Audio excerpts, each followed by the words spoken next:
Hi everybody, this is my dog Sunny. He is 13 years old and today I am going to show you how to do a nail trim at home. I would say he is considered a pretty good dog for nails. You may not necessarily have a perfect dog at home and there are some ways that you can make it a little bit easier. So I'm going to show you how to hold him, and ideally you would want to have a second person with you. So just so you know, you want to have somebody kind of nearby. So you put this arm underneath his neck and kind of wrap it around. You don't want to do it like this where you choke him because that's kind of dangerous.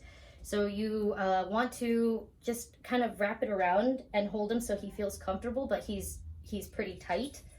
And then with this arm underneath, you kind of just grab the elbow and push it forward so that the next person can have a little bit more control over the paw, and then they can start trimming over here. I'll show you what to trim, but that's kind of how you want to hold it. So you'd hold it this way, and then for the back nails you can just turn them backwards and then the person can trim from behind. If you have a table, you can use a table. You probably don't have a lead, but if you do have some sort of way to connect him, that would be ideal, just so that there's limited amount of movement. So of course I'm lucky because I do have one. And then you kind of just have him stand something like that. And I'll start with the back. You usually want to start with the back because they have a little bit less fight on their back feet versus the front feet. And then if you don't mess up the back one, then they'll be a little bit more generous and let you do the front. So you'll need to have some dog nail clippers that kind of look like this. There are many different types. This is a small one. If you have a small or medium dog, I would say use a small one. Actually, I use a small one even for big dogs. They're, I don't know, $6, $7 online. It doesn't matter which brand. They all kind of do what you need them to do. And they kind of just open and close this way. So I'm going to have a zoom in on the nails right now. His nails are actually pretty long because he doesn't go for walks anymore. And you can see how they're kind of pointy. They're all a little bit sharp. So that's how I know that they're long enough to trim. And let me grab another tool. This is just so you can see where I want to cut. So you can see how it starts to fold. It starts to fold like right there. That's really all you want to trim. And it's where it starts to curve at its longest point. So it's really just the tips that I want to cut.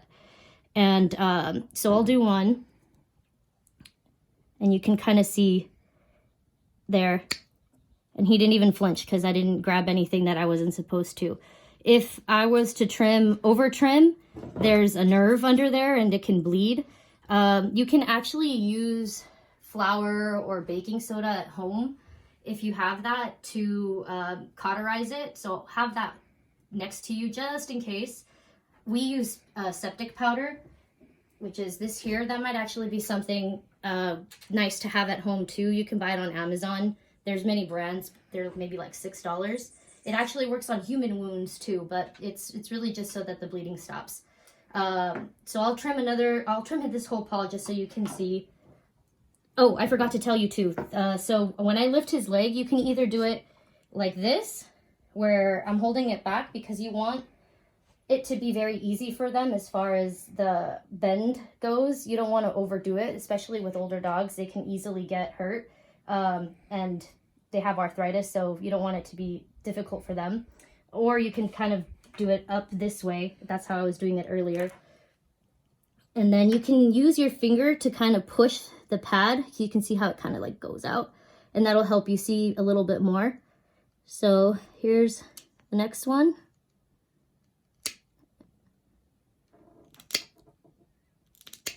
And that paw is done. I'll do the front one really fast too, just so you can see how I'm holding it. So I'm grabbing it from like the part where the bend is, and I'm holding it pretty tight. And then I'm going to do the same thing. I'm going to push up on the little pad. And then, see, I told you, they don't like the front feet as much. So you have to grab it tight so that they know you're boss. Hey, I said you were good. This works. I know.